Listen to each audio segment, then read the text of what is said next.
Hello friends, मेरा नाम अंशुमान और अभी हम लोग लेक्चर सीरीज की शुरुआत कर रखे हैं जिसमें हम कॉन्स्टिट्यूशनल बॉडीज ऑफ इंडिया की बात कर रहे हैं। तो उसी सिलसिले में आज हम लोगों ने टॉपिक उठाया है फाइनेंस कमीशन ऑफ इंडिया। तो चलिए बिना किसी देरी करते हुए जानने की कोशिश करते हैं कि मेंस पॉइंट ऑफ व्यू से और प्रीलिम्स पॉइंट ऑफ व्यू से फाइनेंस कमीशन ऑफ इंडिया में क्या क्या चीज़ इंपॉर्टेंट है और हमें क्या क्या चीज़ ध्यान में रखनी है। तो चलिए शुरू करते हैं वीडियो को। सबसे पहले ये जानने की कोशिश करते हैं कि आखिर फाइनेंस कमीशन ऑफ इंडिया है क्या और ये कहाँ पे मेंशन्ड है। देखिए, सबसे पहले हम लोग ये देखते हैं कि अगर कोई कॉन्स्टिट्यूशनल बॉडीज है इंडिया की तो किसी ना किसी आर्टिकल में मेंशन्ड होगी। तो आखिर अगर ये फाइनेंस कमीशन जो है कि अगर कॉन्स्टिट्यूशनल बॉडी है तो किसी आर्टिकल में मेंशन होगी, तो किस आर्टिकल में मेंशन है? तो आर्टिकल 280 में इसका हमें मेंशन मिलता है। ठीक है, और इसे सबसे पहले फॉर्म किया गया था 1951 में। और इसका एक इंपॉर्टेंट काम है कि ये सेंटर और स्टेट के रिलेशन का ध्यान रखता है। देखिए, अब क्वेश्चन में इसको आपको डायरेक्ट जो है फाइनेंस कमीशन ऑफ इंडिया के ऊपर भी आ सकता है और नहीं तो ऐसे भी आ सकता है कि सेंटर स्टेट रिलेशन में कौन कौन उसे सही से चलाने में हेल्पफुल होता है। तो उसमें एक पॉइंट जो है वो फाइनेंस कमीशन ऑफ इंडिया भी आएगा। क्यों?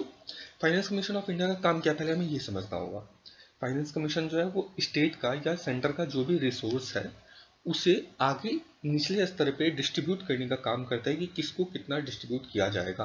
जैसे सेंटर में अगर कुछ रिसोर्स वो हुआ है, जमा हुआ है टैक्स के थ्रू, बाकी और चीज़ के थ्रू, तो उसको हम स्टेट में किस किस हिसाब से बांटे, किस स्टेट को कितना उसका शेयर मिले, ये चीज़ जो है finance commission of India decide करता है कि किस बेसिस पे हो। जैसे हम लोग देखते हैं कि अभी जो है, अच्छा आप मुझे कमेंट करके बताइए कि अभी जो है कितना डिवाइड किया जाएगा सेंटर का रिसोर्स स्टेट में। ठीक है, ये बताइए। और किस किस बेसिस पे होता है। जैसे कि हम लोग देखते हैं कि अगर कोई राज्य है जिसमें कि बहुत ज़्यादा जंगल है या कोई बाउंड्री वाले राज्य हैं जिससे कि हमें किसी दूसरे कंट्री के साथ बाउंड्री शेयर करता है, तो उसे किस हिसाब से रिसोर्स एलोकेट किया जाएगा। तो बहुत सारे तरीके होते हैं जिसका कि वो ध्यान रखती है कि किस स्टेट को कितना मिले। कोई पिछड़ा है तो उसे कितना, कोई बहुत आगे स्टेट है, कोई डेवलप्ड स्टेट है तो उसे कितना मिलेगा। तो सब चीज़ का ध्यान रखती है finance commission of India. Okay, so 1951 में इसका गठन किया गया था और इसके जो रिसेंट के चेयरमैन है वो अजय नारायण झा जी हैं। ठीक है, ओके, आगे हैं। ये आर्टिकल 280 में इसका मेंशन है और ये हर 5 साल पे इसको बिठाया जाता है। जैसे फाइनेंस कमीशन को एक बार अगर सेलेक्ट किया गया ये होगी, तो उसका फिर नेक्स्ट 5 ईयर तक वो वही रहती है, उसके बाद फिर उसे चेंज किया जाता है। तो मैंने आपको इसका ड्यूटी के बारे में बताया कि इसकी ड्यूटी क्या क्या है। तो जो यूनियन और स्टेट का जितना भी टैक्स का कलेक्शन है उसे आगे डिस्ट्रीब्यूट करना। अगर सेंटर है तो उसे स्टेट में एलोकेट करना, स्टेट है तो आगे उसका म्यूनिसिपैलिटी वगैरह में उसे डिस्ट्रीब्यूट करना। ठीक है, तो ये कॉन्सोलिडेटेड फंड ऑफ इंडिया जो है उसमें जितना भी रिवेन्यू आता है उसको ग्रांट के तौर पे कैसे दिया जाए वो भी चीज़ का ध्यान रखती है। ये कॉन्सोलिडेटेड फंड में कुछ पैसा इकट्ठा है, अब उसमें से स्टेट को कितना दिया जाए उस चीज़ का ध्यान रखती है। और बाकी अगर प्रेसिडेंट जो है वो कुछ भी किसी भी फाइनेंस से रिलेटेड मैटर में उससे कोई राय मांगते हैं तो उसका भी वो जवाब देती है। जैसे अगर प्रेसिडेंट को लगता है कि ये फाइनेंस का मैटर है जिस पे मुझे इनका रेफरेंस चाहिए, इनकी कोई राय चाहिए, तो उसे फाइनेंस कमीशन जो है वो देती है। ठीक है, और ये जितना भी है ये 5 साल तक वैसे तो होता है कि हाँ 5 साल तक ये रहता है, लेकिन उससे पहले भी अगर चाहे प्रेसिडेंट तो उसे रीअपॉइंट किया जा सकता है, पूरा रिकॉन्स्टिट्यूट किया जा सकता है फाइनेंस कमीशन को। ठीक है, तो मतलब ऐसा कोई कंपल्शन नहीं है कि 5 साल के लिए है टर्म तो 5 साल तक रहेगा ही। वो प्रेसिडेंट के डिस्क्रिप्शन के ऊपर डिपेंड करता है कि उसे रखना चाहते हैं कि नहीं। आगे बढ़ते हैं। देखिए, आर्टिकल 281 में मेंशन है कि प्रेसिडेंट जो है वो अगर कोई इनसे राय मांगते हैं फाइनेंस कमीशन से तो उसको हम दोनों पार्लियामेंट में प्रेजेंट करेंगे एक्सप्लेनेटरी मेमोरेंडम को। ये चीज़ मेंशन है आर्टिकल 281 में। जैसे अगर फाइनेंस कमीशन ने कोई रिकमेंडेशन दी, ठीक है, तो प्रेसिडेंट का काम है कि वो लोअर हाउस अपर हाउस यानी कि लोकसभा राज्यसभा दोनों में उस रिपोर्ट को वो करे, प्रेजेंट करे। ठीक है, तो ये आर्टिकल 281 में है। बाकी सब कुछ कहाँ है? आर्टिकल 280 में। और ये कहाँ पे? आर्टिकल 281 में। तो ये इंपॉर्टेंट है, ध्यान रखना है। आगे बढ़ता है कि फाइनेंस कमीशन जो है ये 4 मेंबर बॉडी है, जबकि फाइनेंस कमीशन में 4 मेंबर होता है। ये चीज़ इंपॉर्टेंट है, ध्यान रखना है। और जो चेयरमैन है ये हेड होते हैं कमीशन के, जो कि सारे एक्टिविटीज़ को प्रिसाइड करते हैं। ठीक है, अच्छा अब ये कौन हो सकते हैं, ये चीज़ इंपॉर्टेंट है। तो इसमें क्या है कि इनको पब्लिक अफेयर्स का एक्सपीरियंस होना चाहिए। हालांकि कोई स्पेसिफिकली मेंशन नहीं है कि इन्हें क्या चीज़ है क्या चीज़ नहीं, मतलब कितनी इन्हें नॉलेज चाहिए। ये कहा जाता है कि अगर हाई कोर्ट के जज के लिए वो क्वालिफाइड है तो उन्हें आप सेलेक्ट कर सकते हैं। अगर वो नहीं भी तब भी अगर उन्हें इकोनॉमिक्स के फील्ड में नॉलेज है या बाकी फाइनेंस के उन्हें नॉलेज अच्छी खासी, तब भी आप उन्हें अपॉइंट कर सकते हैं। मतलब कोई हार्ड एंड फास्ट रूल नहीं है कि अगर ये चीज़ कर रखी हो तभी उन्हें अपॉइंट किया जा सकता है, जैसे और बाकी केस में होता है। तो ये चीज़ का हमें ध्यान रखना है। ओके, अब जो है पार्लियामेंट जो है ये डिटरमाइन करती है इनकी क्वालिफिकेशन को।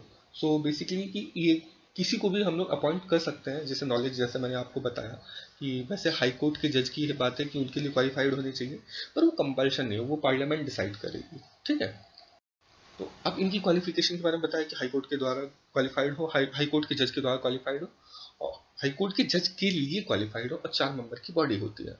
और सारे के सारे अपॉइंटमेंट कौन करते हैं? President of country. ओके, अच्छा, अब डिस्क्वालिफिकेशन के लिए भी कुछ ग्राउंड होंगे कि इन्हें कब इन्हें डिस्क्वालीफाई किया जा सकता है। तो हाँ, ऑब्वियसली जो हम जनरली सोच सकते हैं कि अगर ये अनसाउंड माइंड के हो गए, या किसी खराब एक्ट में पाए गए, या इन्हें कॉन्फ्लिक्ट ऑफ इंटरेस्ट में पाया जाता है कि अपना फ़ायदा देख रहे हो ये, और जो भी इनका टेन्योर है उनको रीअपॉइंट भी किया जा सकता है। अगर पार्लियामेंट का प्रेसिडेंट का मन हो तो इन्हें रीअपॉइंट भी किया जा सकता है। और जो सैलरी है इनकी, ये कॉन्स्टिट्यूशन जो है ये इन्हें बताती है, ये हमारा पार्लियामेंट डिसाइड करती है कि इन्हें सैलरी कितनी दी जाएगी।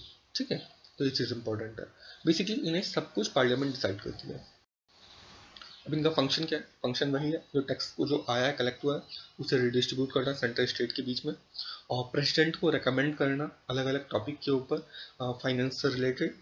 और अगर प्रेसिडेंट उनसे कुछ कहते हैं तो उस पर भी बोलना।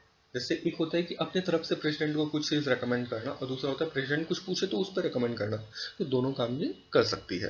ठीक है, और उसके बाद फिर क्या है कि ये डिसाइड करती है कि हम किस बेसिस पे रिसोर्स एलोकेट करेंगे। बेसिस क्या होगा आखिर? जैसे पहले 42% जो टैक्स का जो शेयर का था वो डिवाइड किया जाता था स्टेट में, बट उसे घटा करके अभी 41% कर दिया गया है। तो ये क्यों किया गया है, किस बिहाफ पे किया गया है, क्या क्या रीजन है, वो सब कुछ फाइनेंस कमीशन डिसाइड करती है। तो वही चीज़ है, कंसोलिडेटेड फंड से कितना क्या रिसोर्स जाएगा ये देखती है फाइनेंस कमीशन।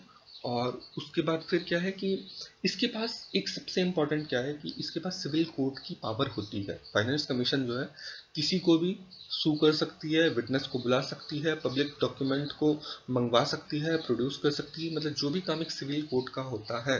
मतलब ये बस ये है कि क्रिमिनल ऑफेंस को ये नहीं कर सकती, बाकी सिविल कोर्ट जो है किसी को समन करना, किसी के ऊपर उससे डॉक्यूमेंट मंगवा के चेक करना, वो सब काम ये कर सकती है। ये चीज़ इंपॉर्टेंट है कि फाइनेंस कमीशन के पास पावर है सिविल कोर्ट की, और किसके द्वारा? Code of civil procedure 1908। और ठीक है, तो ये चीज़ इंपॉर्टेंट है।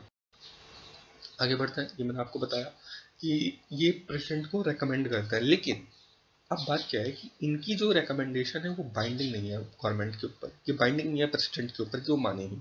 सपोज कि इन्होंने कहा कि हम लोग को 41% नहीं, हमें 45% वो एलोकेट करना चाहिए फंड स्टेट गवर्नमेंट के बीच में। तो वो पार्लियामेंट के ऊपर डिपेंड करता है, वो गवर्नमेंट के ऊपर डिपेंड करता है कि वो इस रिकमेंडेशन को माने कि ना माने।